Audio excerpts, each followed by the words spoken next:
My wife texted while I was in a meeting. I'm moving out again. This time, it's permanent. Don't call me, I replied, okay. She expected begging. When she came home 6 hours later and found all her stuff already packed, labeled, and stacked by the door with a Locksmith receipt. I, 36 male, got the text at 2:14 p.m. on a Wednesday, right in the middle of a quarterly budget review with my entire department watching me present spreadsheets. My phone buzzed on the table, glanced down. My wife, the message. I'm moving out again. This time, it's permanent. Don't call me. I'll pick up my things when I'm ready. I stared at it for maybe 3 seconds while my colleague asked about projected expenses. Then I typed back one word. Okay, put my phone face down and continued my presentation. Here's what you need to understand. This wasn't the first time. It wasn't even the 5th time. In 7 years of marriage, my wife had permanently left me at least a dozen times. The pattern was always the same. We'd have a disagreement, usually about something mundane, like me working late or not being enthusiastic enough about her mother's suggestions for our life, and she'd escalate it into a nuclear meltdown.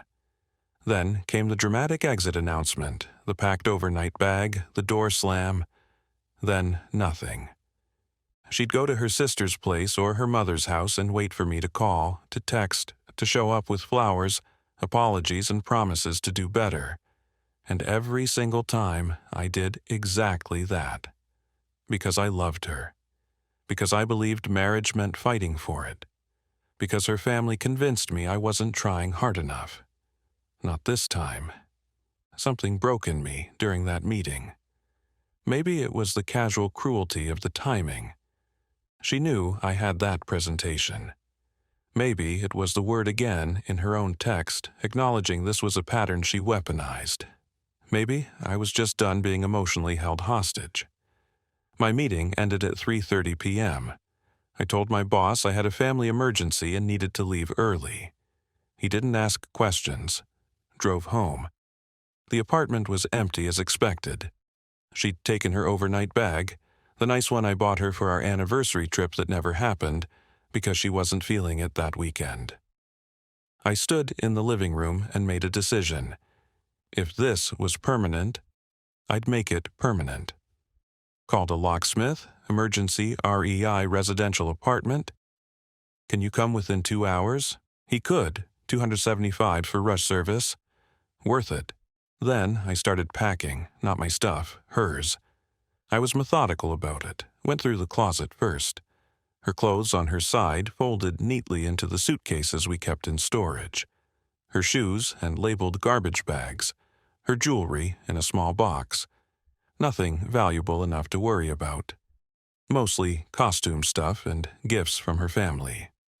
Bathroom next, her makeup, skincare, hair products, all in boxes, her towels, her robe, the bedroom, her books, her phone chargers.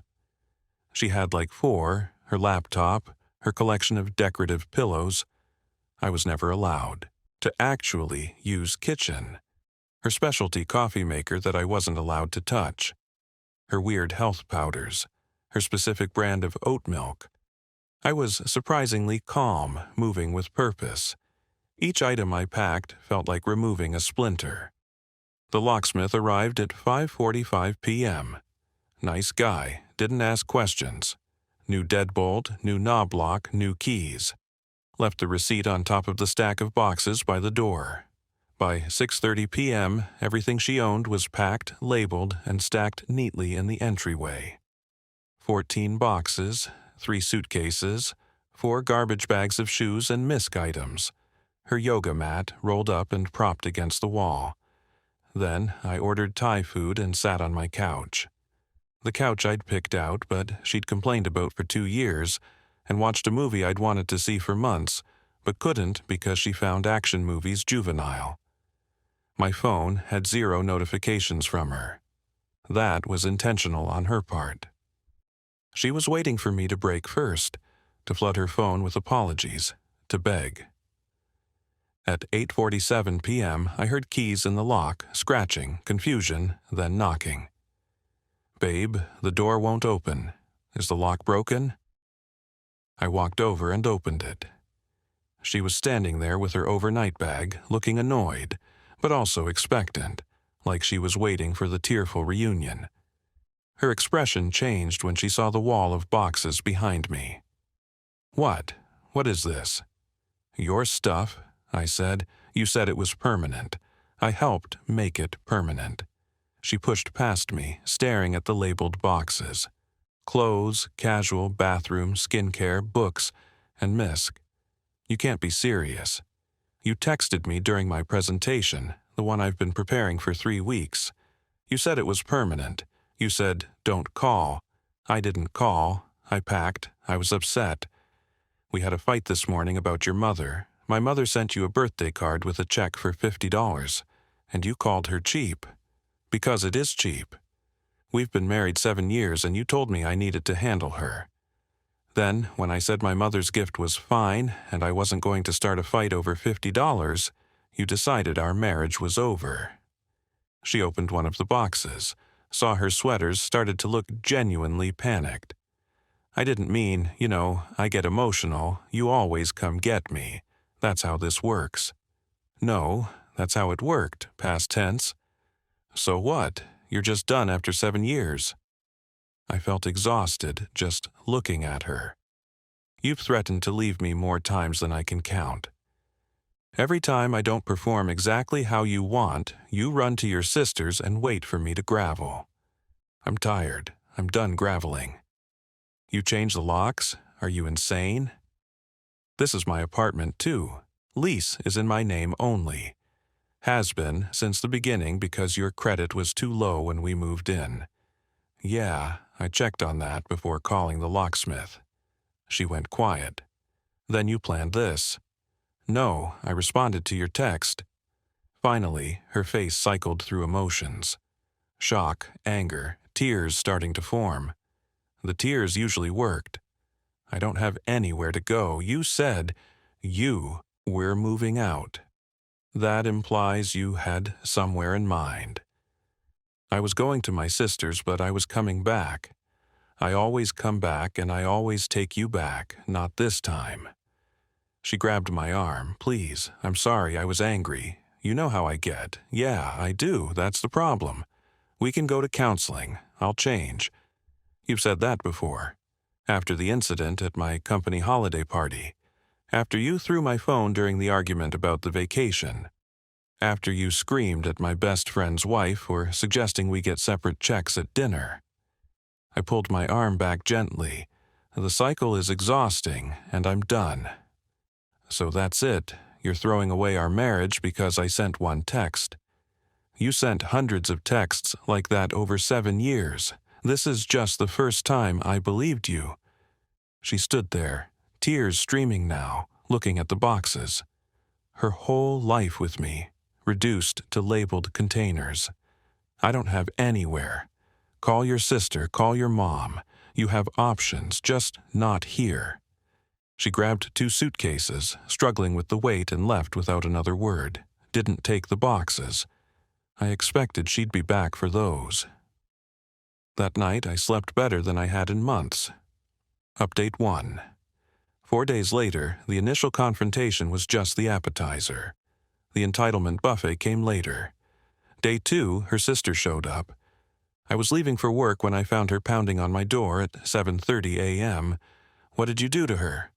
"Good morning to you, too. She's been crying for 2 days. She can't eat. You just threw her out like garbage." She texted me saying the marriage was over. I took her at her word. Her sister's face was pure contempt. She was venting. Everyone vents. You don't actually end things because someone says mean stuff when they're upset. How many times has she pulled this? Exactly. The leaving, the waiting for me to apologize, the coming back like nothing happened. That's just how she processes things. She had a difficult childhood, and I've spent 7 years tiptoeing around it. I'm done. You're a coward. A real man would fight for his marriage. A real man stops when he realizes he's the only one fighting. She stormed off. 20 minutes later, my phone started blowing up. Texts from numbers I didn't recognize. Her family, apparently.